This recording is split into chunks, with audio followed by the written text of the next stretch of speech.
incident response plan that we're going to look at is called the identification phase. Very interested.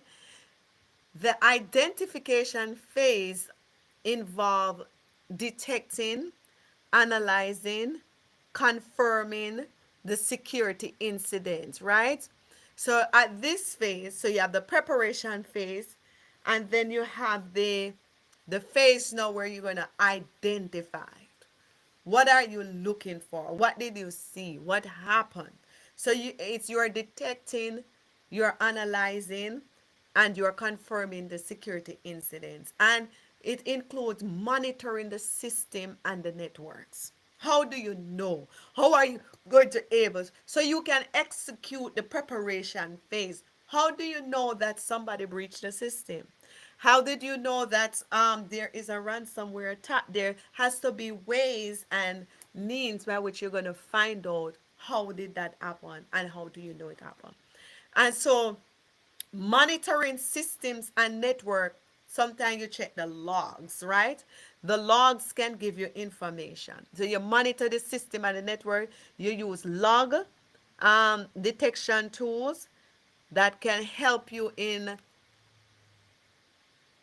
identifying that an incident happened, right? It's very important. So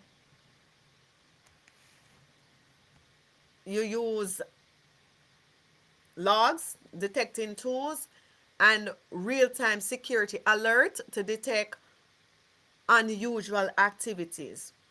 So when we look at monitoring, right? Then we're gonna see that in depth that there are tools that are used to monitor, um, that is used to alert you that an incident or an exploitation is on the arise, right? Because you have these tools that are in place that gather information and it alert. A tool, a well-known tool, incident response, intrusion detection. Intrusion detection is one that can be used, and when you use an intrusion detection, it basically alerts you that there is an incident, there's something happening that is unusual on the network or on the system, right? So that's another way of finding it out. In the identification phase, it analyze the indicators of compromise. It look for suspicious files, right? Suspicious files, unauthorized access attempt, unexpected data transfers.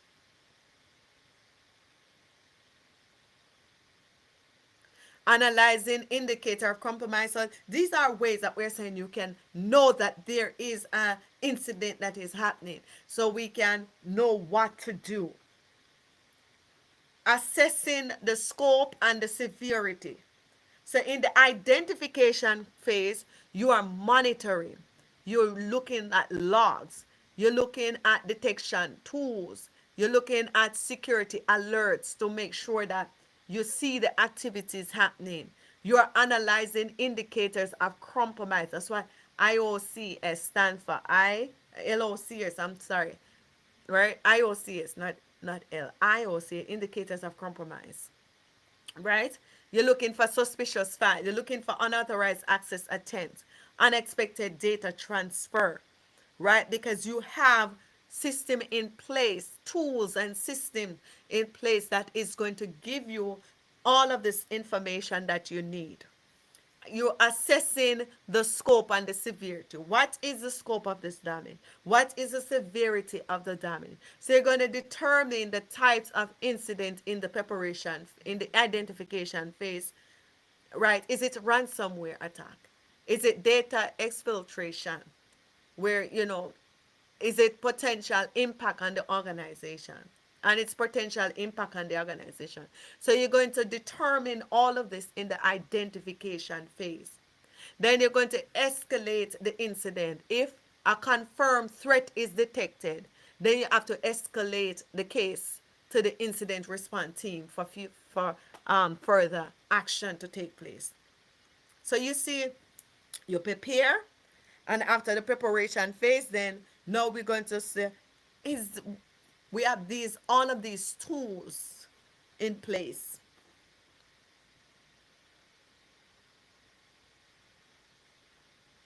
All of these tools in place that is going to help us to identify if there is really an incident happening. So detecting and analyzing and confirming the security incidents, yes, we're seeing something. Monitoring the system, we're looking for something. We're trying to figure out what happened. How many times did somebody log in and fail? Where's this IP address from? Who is trying to get onto the system? What method were they using?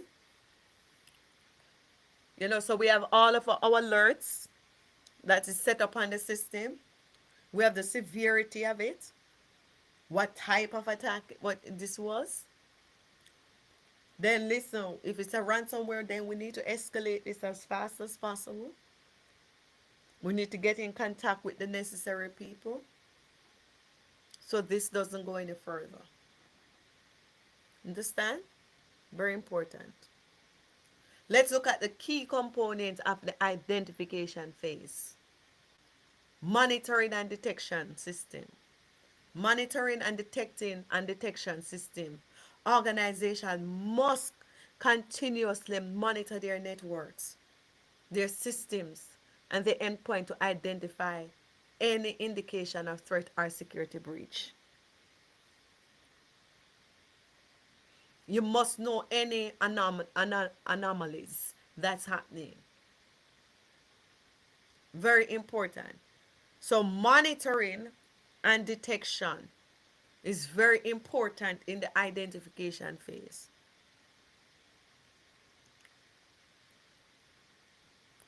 Essential tools that can help you in this process: security information and event management, which we call SIEM.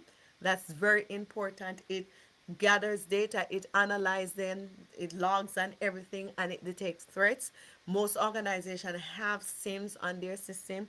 The SIEM helps to gather information, analyze it, make them make sense. So it pulls them from every area and place them in one location. So you are able to analyze the system properly.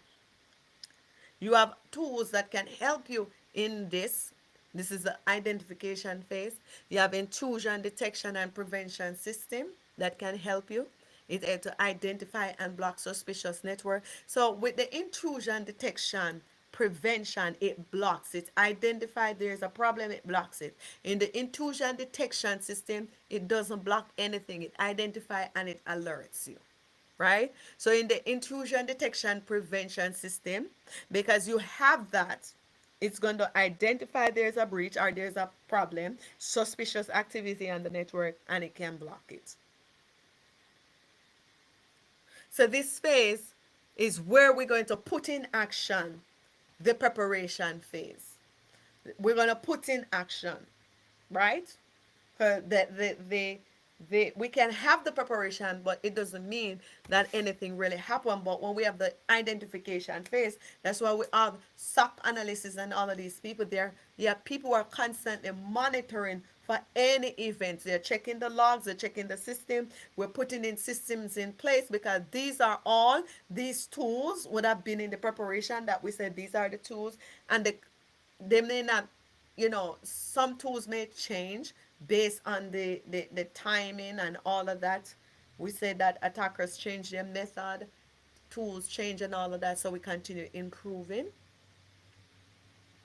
But this is important. Very important part of the cyber incidents. The identification. Know what it is, what sort of an attack it is that took place, and be able to categorize them. What type of attack?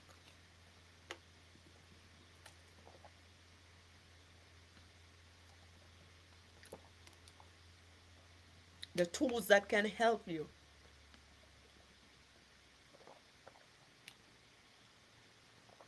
And these are just a few of the tools that are out there that can really help you to be able to gather information, right, in the identification phase.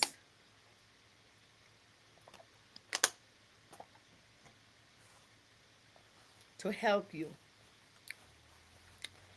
Okay, so these are key components. So another key component of the identification phase is the endpoint detection and response, right? Monitors. What it does, it monitor and it detect malicious activity on your device. So these are tools that we're talking about that we put on the system that can help us to identify that there is a problem, right? So this is what we're going to do.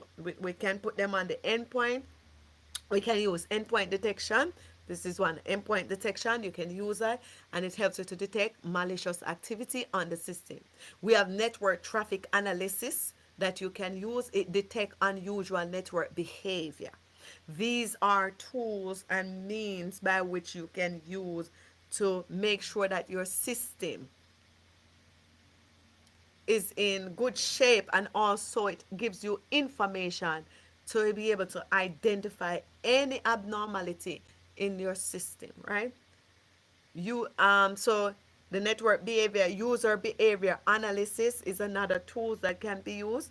It is used to identify abnormal actions that may indicate insider threats, right? Users behavior analysis, you can use those. Why does it matter? Without a proactive monitoring, threats can go undetected for weeks or months, causing significant damage. So we need these to be able to identify the threats and what is happening. We need all of these tools to be able to identify the threats, the problem that we are facing. So we need them. They matter because without them, proactive monitoring threats can, without any proactive monitoring, threats can go undetected, right?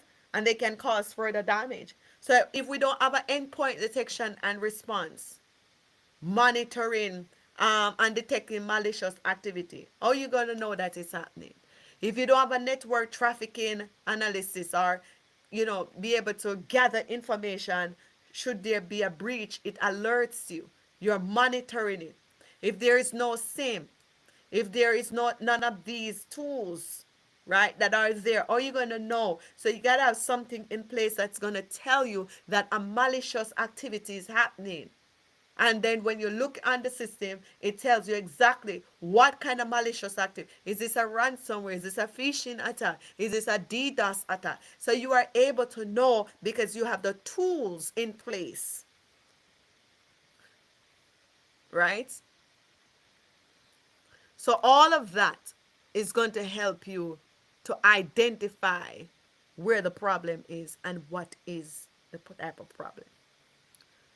So you see how does this make sense? You have the key component, monitoring and detecting system. Organization must continuously monitor their networks, system, and endpoint to identify that there are some problem or security breaches. And we said some essential tools that we can use in helping us. So the are the tools now that can help us as security personnel, as incident response personnel, to able to identify that there is a problem that needs to be escalated. There is a problem that we need to implement the preparation phase, right? So we said some of the tools are security information and event management tools. Another one is intrusion detection and prevention tools. These can be used to help you. Another one, endpoint detection and response tool. It monitors and detects malicious activity. Another tools that you can use to able to identify network traffic analysis, user behavior analytics, right? And we said all of these matters because without them, many times threats go undetected.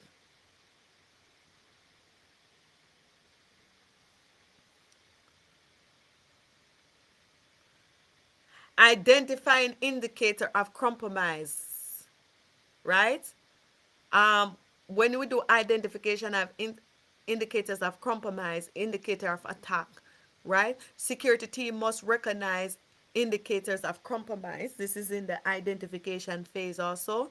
Indicators of attack to confirm there is an incident, right? So we want to know that there is an incident. Still, we're still in the proper identification phase, right? Still talking about some of the things that can help us to identify that there is a problem. Unusual network traffic spike, data exfiltration attempt. We can get all of these information. Unauthorized login attempts, right, from foreign IP addresses. Unexplained file modification or deletion of logs. Unexpected system performance. These are ways we're saying indicators of compromise. What it really does, it tells you the abnormalities, some things that you look for, some things that will help you to identify that there is a problem so we could implement the preparation phase, right? So indication of compromise is one way. You can look and see, you can find out, are there unusual traffic spikes? Is there unauthorized logging? When you look at the system and you're monitoring the logs and all of that, is there unauthorized logging attempts, especially from foreign IP addresses? Is there unexplained file modification, right? Or deletion of logs? When you have the monitoring tools in place, you can find out if there is an indication of compromise that raise your alertness. Unexpected system performance degradation, multi-failure multi-failure authentication attempt, brute force. You're able to know, well, if there is a brute force, then there is a problem. Why does it matter? Recognizing indicator of compromise will allow you to early detect any potential attack before they escalate. That is it. It helps you to detect it very early before they escalate. And all of this is in the identification phase. What are some challenges that we will face with the identification phase? Because while we are said, yes, we're looking at indicators of compromise. Yes, we have our tools, our SIM, our endpoint detection. We are monitoring everything. But what are some of the challenges that we may face? Too many false positives. And we're going to talk about false positives later on, because some of these tools that we use to alert us, or we are monitoring for any incident, they can provide sometimes false positive. Security tools may generate excessive alert, making it hard to identify the real threats, right? So that's what we refer to when we said false positive in the identification thing. So we set up the SIM. Well, the SIM are the intrusion detection. And what it's doing, it's giving us too many false positive, right? It generating excessive alerts. So everything it generates these alerts, email alerts or alerts, and it's so hard because sometimes we make identifying the threat a problem. But there are ways in which you can minimize all of that. Lack of visibility. Without proper monitoring, some attacks, example, advanced persistent threats, can go undetected for months. So lack of visibility. So we're saying that without proper monitoring, sometimes you have those high-tech, high-end, resourceful attackers like APT, right? APT, that can go undetected for months. Slow response time can be a challenge. If the incidents are not identified quickly, attackers can move deeper into the system and cause more damage. So these are some of the challenges that we say we can face with the identification phase. So what organization can do, they can fine tune the security tools, use AI-driven threat detection, train analysis to recognize genuine threats. That's where AI is going today too. You can use it to identify genuine threats in the system.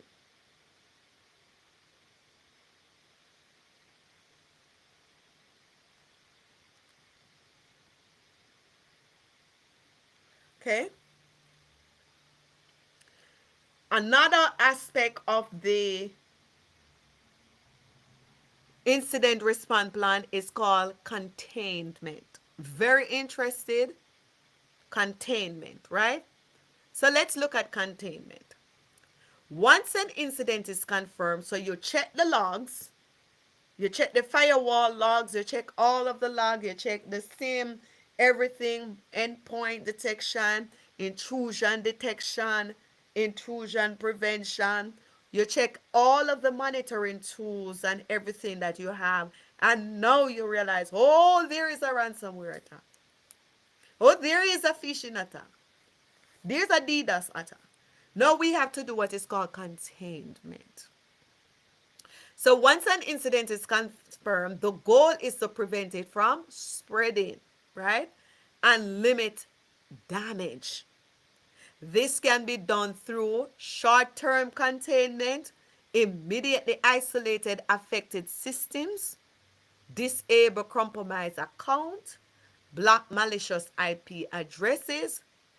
These are some of the things. So we're saying right now there is an attack and we don't want it to spread. So we're going to isolate the affected system. So there may be this part of the network over here that's affected or this computer affected. We're going to isolate those. We're going to disable the accounts. We're going to do everything right here. We're going to block the IP address. We are taking steps to contain it, right? And then there is a long-term containment. We apply security patches. So there are patches that are out, change passwords, implement network segmentation to reduce the risk to exposure, right? So many times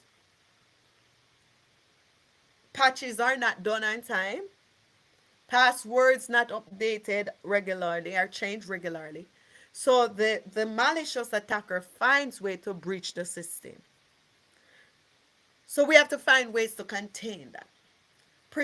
Preserving evidence collected for forensic data, system logs, and malware sample for analysis while ensuring compliance with legal requirement. Because sometimes when there are breaches, there are forensic individuals that will need to come in and collect the evidence. So in the containment phase, people have to be trained to know what to do, how to handle the data, because you have to collect them with care and label them right. Chain of custody, all of that, so that the information is not corrupted or don't carry any integrity. Right? So what happened in the containment stage?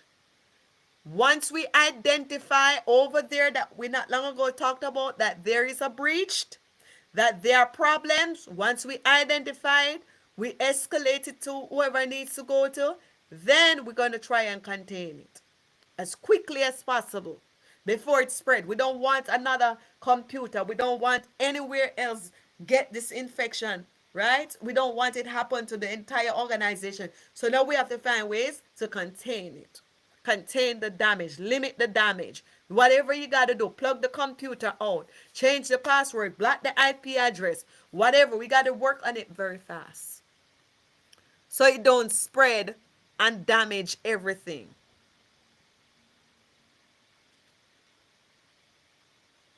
That is containment.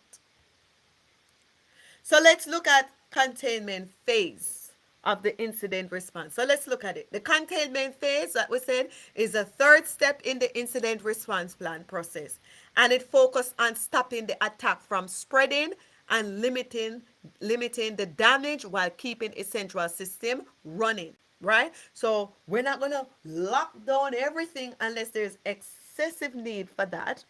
But in this phase, we're saying we're stopping the incident.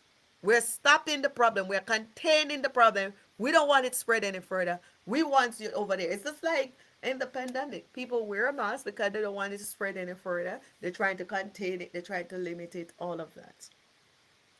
So containment is important. Why?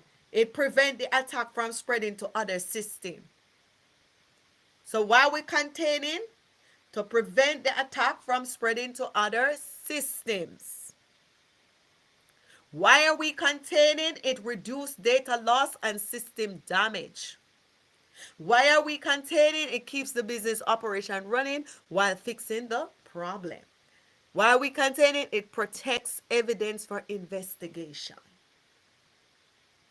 So we're doing everything that we possibly can to make sure that the system is running, that this don't spread all over. We're doing all of that. So containment again, guys, is the third phase in the incident response process, and it focusing on stopping the attack from spreading, limiting any damage while keeping the system running, a central system running. Again, why do we need containment? It prevents attack from spreading to other systems. It reduces the data lost and system damage. It keeps the business operation running while fixing the problem.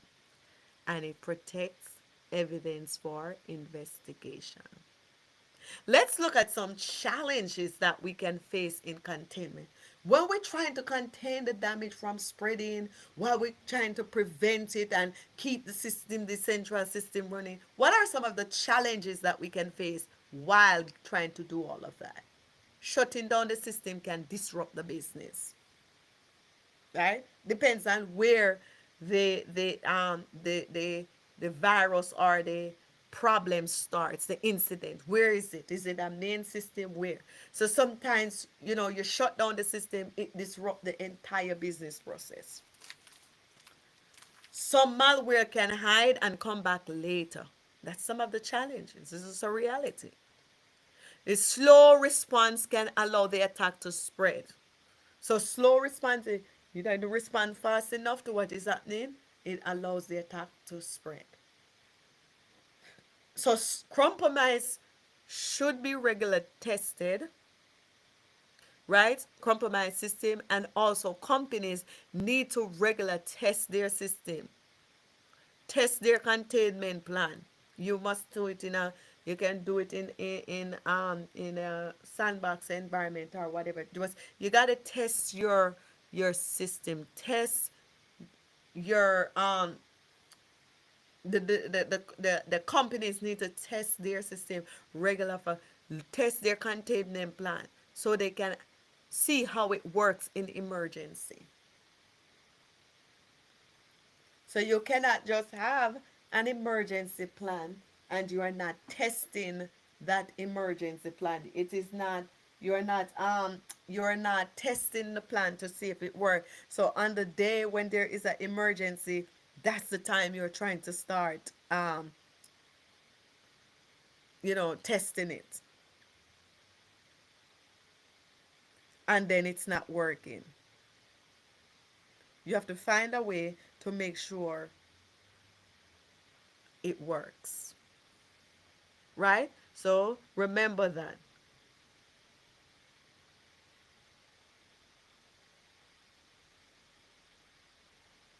Get it?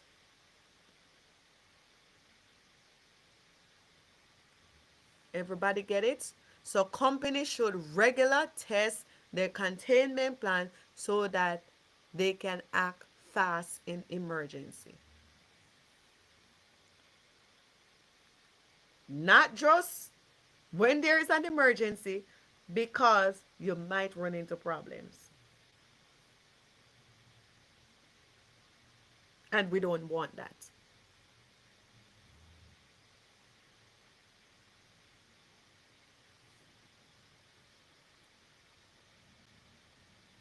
Why containment matters?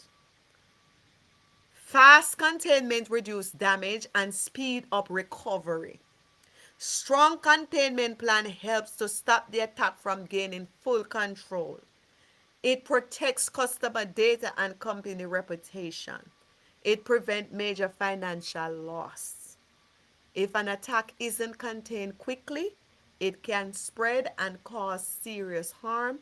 Acting fast is the key to protect a system and data. This is why containments matter. Fast containment reduce damage, it speed up recovery, because once there's an attack and you realize and you're containing it, you know, it speeds up recovery. So because it's you have a plan in place, you have a containment plan, then it speeds it up, and it stops the attackers from gaining fuller control. And it also protect the customer data and company reputation, and that's what we're aiming for. The fourth phase in the incident response plan is the eradication phase. So now we prepare, we identify, now we um after we have prepared, we have identified, and we can do the containment. Now we're going to eradicate. The eradication phase focuses on removing the root cause of the incident, eliminating any lingering threats. So when we're eradicating, we're focusing on removing the root cause of the incident and eliminate any lingering threats. With steps may include removing the malicious file and software, deleting malware, Trojan, background. So these are eradication. We are moving them off the system. Patching vulnerabilities, applying software update, reconfigure security settings, enhancing access control, strengthening security measure. We conduct vulnerability assessments and implementing additional safeguard to prevent reoccurrence. So in the eradication phase, we say we focus on removing the root cause of the incident, eliminating any lingering threats. So we're going through the system and we're removing what caused the problem in the first place, right? So that's what we're doing. Removing whatever creates the problem in the first place. Eradication phase of the incident response, we said, is the fourth step, and it focuses on completely removing the threat and fixing the weakness to prevent further attack. So after we move all of the weakness from the system, after we remove everything that creates a problem in the first place, then we have to prevent it from happening again. Why eradication is important? It gets rid of the malware, the hackers, and all the trace of the act of the attack. That's why it's important. It get rid of what caused it. It get rid of the malware. It get rid of the attack, the hackers, and any trace of it. Right? Fix any security flaws that allow the attack in the first place. It prevents attacks from reoccurring. It makes sure the system is clean and safe. That's why eradication is important. It get rid of the malware, hackers, all the trace of the attacks. It fixes security flaws that allow the attack. It prevents attacks from reoccurring, and it makes sure the system is clean and safe.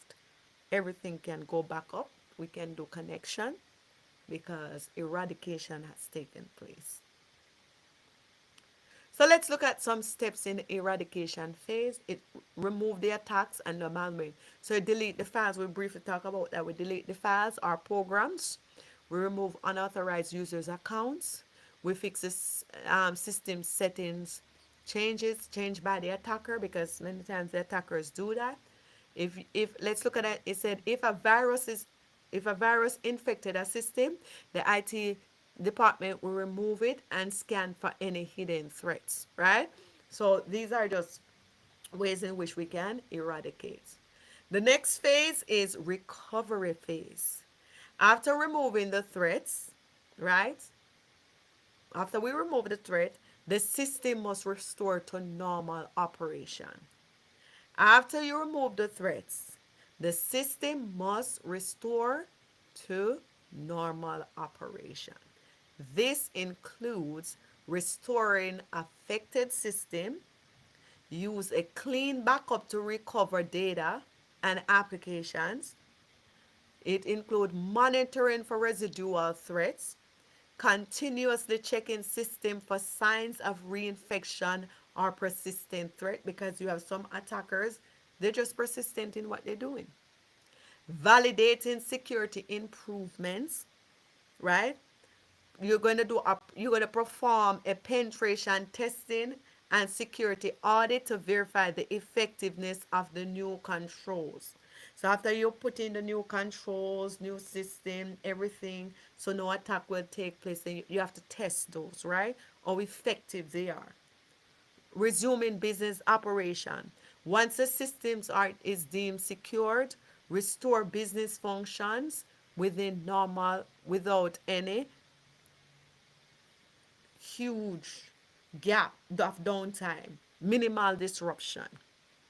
So the recovery stage now is after you remove the system must be restored to normal operation. So this is recovery. The system must be restored to normal operation. That's a very important. After you eradicate, after you do all of the other steps, then recover it, then the system must be recovered.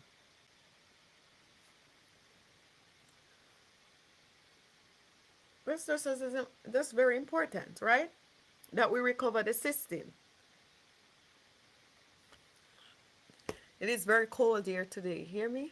We thought it would be higher degree. So we monitor it. We're going to restore the affected systems, use the clean backup to recover data and application, because we had them backup, we had everything in place. We're going to monitor to see if there is any residual threat. So we got to monitor for that. We're going to validate the security improvements. We're going to resume business operation. And then the next phase is lessons learned. What did you learn? After all of this happened, what did you find out? Okay? What did I find out? So the final phase in the incident response is lessons learned. The final phase involves analyzing the incident response to improve future resilience. So we're going to look at our incident response plan, right? And we're going to say, okay, we had some gap here, some gap over there. Let's tighten this. So when you're doing lessons learned, you're going to conduct what is called a post-incident review, where we're going to assess what went well and what failed and what could be improved. What went well? What fails us? How can we improve it? So should there any future events, then we don't have a problem. We're going to updating incident response plans, right? We'll modify the policies. We're going to modify the procedures. We're going to look at the technology that we use and did those technology work, and then we might have to replace those. Then we're going to provide additional training. We're going to do educating the employees, do training on the IT team, new threats and security best practice. Because it could be that at the time when they were planning doing the incident response plan, and the tools that we had a part of it was not able to mitigate this incident that happened. It wasn't able. So now we have to add new tools. We have to look at the new threats. Maybe we said this was the threat, but the malicious attacker get more educated, more advanced, and we didn't have what it takes to prevent them. So now new tools. So now we got to educate the employee all the time. What are the new attacks? What are the new tools that attackers are using? What are the new ways they are trying to attack? Then we're going to enhance the threat intelligence, right? Share insight with industry, right? So we have the MITRE ATT&CK out there that is there for intelligence reason. So if you read those platforms, open source platform, free platform, you are able to see what are the new threats. And so you can share your information with industries of the new attack. Maybe this just happened to you. It's not out there. So you share so they can be aware. And then the intelligence, the threat intelligence can be out there so others can benefit from it. And update your security defense to stay ahead of emerging threats. We must do that, right? So we're going to look at a few scenarios, right? So for what we have done so far, we're going to look at scenarios. So I want you to get a better understanding. So we're going to look at a few scenarios. So we're going to look at the preparation scenarios. We're going to look at all of them: eradication, recovery. We're going to look at all the scenarios, and then we're going to go to the multiple choice. So scenario one: untrained employee falls for a phishing attack. This is in the preparation phase, right? We're looking at problem. Employee frequently click on a phishing link, exposing the company to malware and credential theft. Solution that we can do this: implement a comprehensive security awareness program that include mandatory phishing awareness training. Many companies have that. Simulated phishing attack to assess employee response, right? You can do AI powered email security tool to filter malicious email. Strict email authentication, DMARC, SPF. We're going to learn those. These are rules that used to prevent spoofing, right? So that is that's just a scenario that we could present in the preparation phase.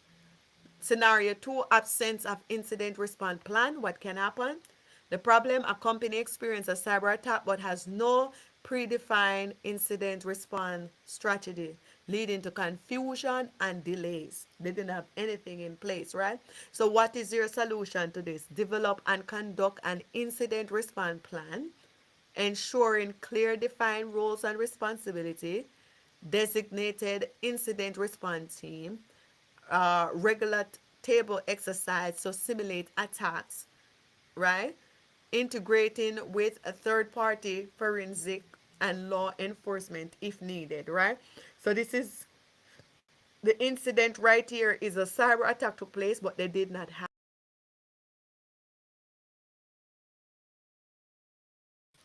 Let's look at another one. Outdated security tool lead to a breach. The problem: organization use an outdated antivirus software that failed to detect modern cyber threats, right? Because we had these, let's say this tool, we had it in the preparation, right? In the preparation phase, we said this is a tool we're going to use, but there's a modern way of attacking, right? So it fails. We can do upgrading the security infrastructure with the next generation endpoint detection and response, right? We can security information and event management. These are all new on the market tools that is there to monitor in real time. Automate a patch management to keep all software up to date, right? So we can do automation of patch management so we don't miss the patch management and then we plunge into confusion because an event happened and nobody don't know what to do. Do you get that? So we want to make sure that while there are some issues, that we know how to fix those issues. Scenario 4, still in preparation: no reliable data backup strategy. Because there is no incident response plan, so no reliable data backup strategy, right? A ransomware attack encrypts a critical data, right? But the company backup are either outdated or corrupted. They have it outdated, corrupted. So what they need to do: implement a robust backup strategy, automate encrypted, right? And immutable backups, store copies in multiple secure location, on-premise or promising cloud, wherever. Regular backup integrity testing to ensure that data can be restored. You just don't want to say, oh, I have a backup system. But in emergency, it doesn't work. So you have to test it. That's how it goes. You got to test it. The next one is inside threat risk not assessed. Problem of former employees. When we talk about inside threats not assessed, you're not assessing the employee within, because the biggest threat to your organization is the people in your organization. And if you are not doing any assessment of those people, they can become a big problem to your organization. So the problem is a former employees whose access was never revoked download sensitive company data, right? So the problem is strengthen the access control measure. Immediately deactivate any account of departed employees, right? So we implement role-based access control. Least privilege we give them. We implement those and we give them least privilege. Then we do behavior of analysis of our employee, right? So we're going to do some behavior analysis. Another part of the incident scenario, no incident simulation of red team testing, right? The problem, security team has never encountered a real cyber attack and lack practical experience. So what we could do is to conduct a regular cyber security exercise, right? This could include red team versus blue team drill, pen testing to identify vulnerabilities, tabletop exercise simulating major attack scenarios. In the identification phase now, we're going to look at scenarios, right? So in that, remember the identification case, we're looking at activities, we're monitoring, we're looking for anything that would tell us there's a compromise. Okay? Remember that's what. Unusual login activity from multiple countries. Problem, a user account logs in from multiple geographical location within minutes, suggesting credential compromise. Solution, implement an advanced authentication security, AI-driven login. We can use behavioral analysis, geo-blocking a suspicious location. We can put that in place, and multi-factor authentication enforcement, because had they had a multi-factor authentication in place, what wouldn't happen is their ability to log in like that, because authentication code, it is sent, that it is sent to the individual, and they have to identify with something they know, something they have, or something they are, right? And so if that is not in place, what can happen is people can just log into the system from anywhere. That is not good for the organization. So we want to make sure that is taken care of. Scenario 2, still in identification, unauthorized data transfer detected. Problem, a security monitoring system detect a large volume of data being transferred to external unauthorized server. Solution, immediate response should include isolated affected system to halt the data exfiltration. Analyzing the SIM log for suspicious users' activity. Revoking compromised credential and enforcing stronger password policies. So the problem, a security monitoring system. What they did, they detect a large volume of data being transferred to external unauthorized users.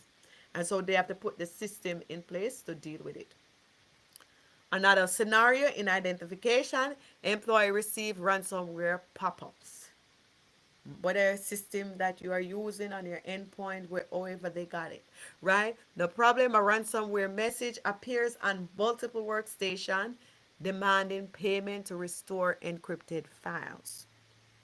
What do you do? Immediately isolate infected machines from the network. Disable affected account. This could go to in what we call containment, right? It sounds like containment to me. So we can do some, this containing it. So immediately isolate infected machine from the network and disable affected accounts to prevent further spreading. Restore encrypted files from verified backup instead of paying the ransomware. So you could do that. Next, firewall flags outbound malware traffic. So firewall flags outbound malware traffics, right? The problem, the firewall detect unusual traffic communicating with a known command and control server, right? What can be done? Block all outbound connections to malicious IP and scan affected endpoint for malware persistent mechanism, right? And monitor the network for indicators of compromise. So those are the steps and the ways that we're going to take to deal with any malicious thing in our environment. Employee report slow performance due to crypto jacking. This is another scenario.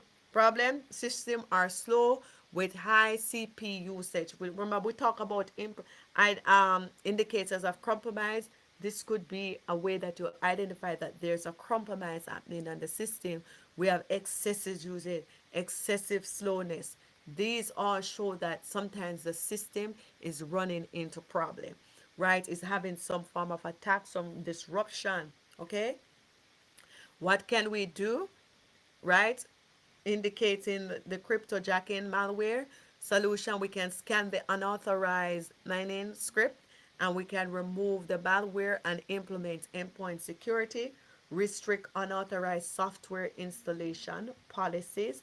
So, employees are not just there downloading what they feel like on the system and creating a lot of problems. So one of the ways that organizations really deal with those kind of situations is that they have download policy and all of that. They have data prevention loss system where you can just send out information that whatever is coming out of the organization, that it is scanned and it provides some level of alert, right?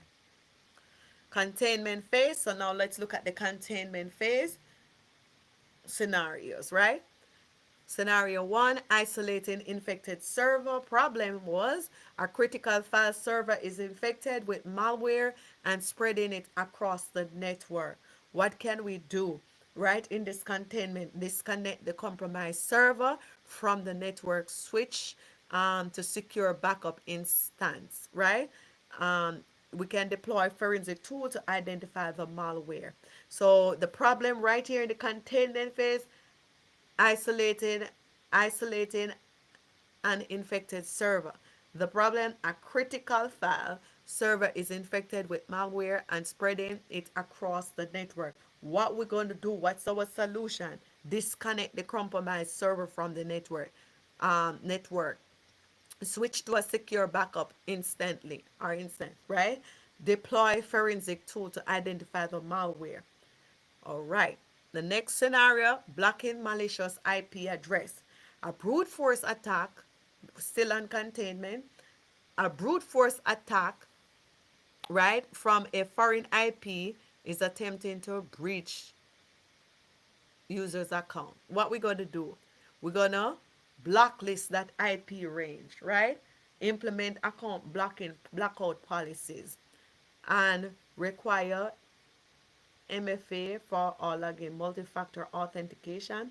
We're going to require all of that for login.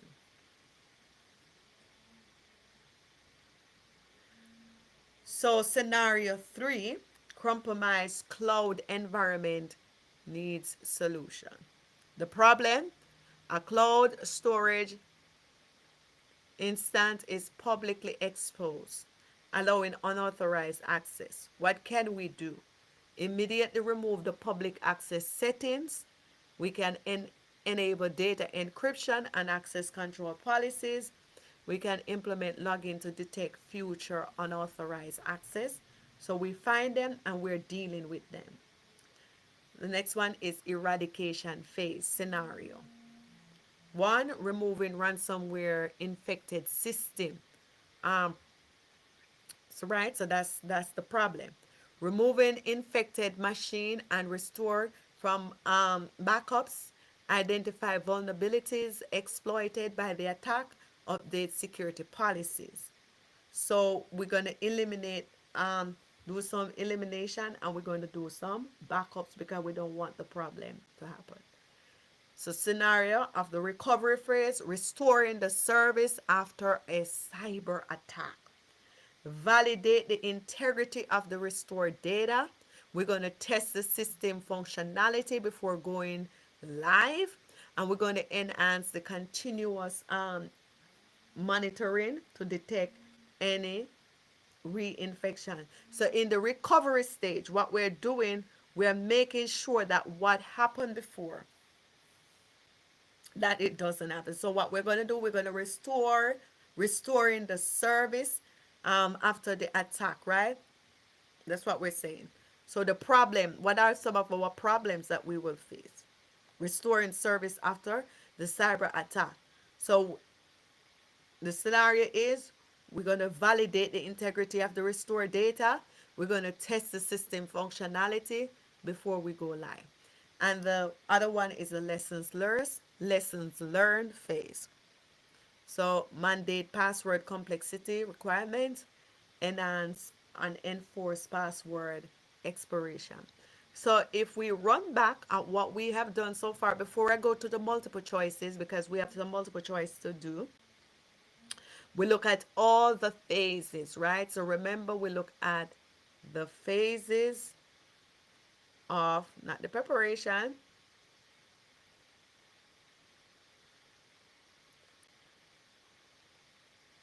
okay. So we look at the different phases, right? We look at recovery, just a quick recap. We look at identification phase. We talked before, this is before we go into the multiple choice. I want to give you another rundown before we go. So we look at identification, we look at preparation, we look what identification phase is, and we said it's analyzing, confirming that the security incident did happen. You remember that? We're saying it did happen. So in the identification phase, we're saying we find something, it happened. We look at the key component of this, and we said we monitor, we secure, we have tools that we use that can give us an insight that the incident happened. We say we can look at indication of compromise that will help us in the identification phase that something is happening. Okay? And we look at some challenges that we face when we are implementing the identification phase. We say too much false positive may happen. We say we may lack visibility. We say we may see slow respond time, right? So these are some of the things that we said can happen. And then we look at the containment phase, and we said in the containment phase is a phase where we try to prevent this from happening. We limit it, we're trying to prevent it from happening. And we said in limiting it from happening, we said we can isolate affected system, we can disable the compromised account, we can block the malicious IP addresses, right? And we also preserve evidence. And we said even in the containment phase, that what we can happen is that we can have some problem, some challenges. And we talk about why containment matter. We said it stop attacks from gaining full control. We said it protect the customer data, and we said it prevent financial loss. And then we went on to eradication, and we talk about how eradication focus on removing the root cause of the problem. So we said whether we have to delete file, whether we have to put in patches, whether we have to strengthen the security measure, but we did look at eradication in terms of removing the root cause, what created the problem in the first place. And we said why eradication was important. We said it fixes security flaws and allow and flaws that allow it the attack in the first place. We said that it prevents the attacks from returning, and it makes sure the system is clean and it's safe, right? So that's the reason. And we look at steps, which again, deleting, removing, fixing the system. And then we look at recovery, right? Recovery was the last one. No, that wasn't the last one. So, and we look at recovery, and we said recovery after removing the threat, then you restore the system to its normal operation. Then we look at lessons learned. So we said we look at what are the lessons that we learn after the attack. How can we improve the system? Then the next session we're going to move into all our multiple choices. Okay.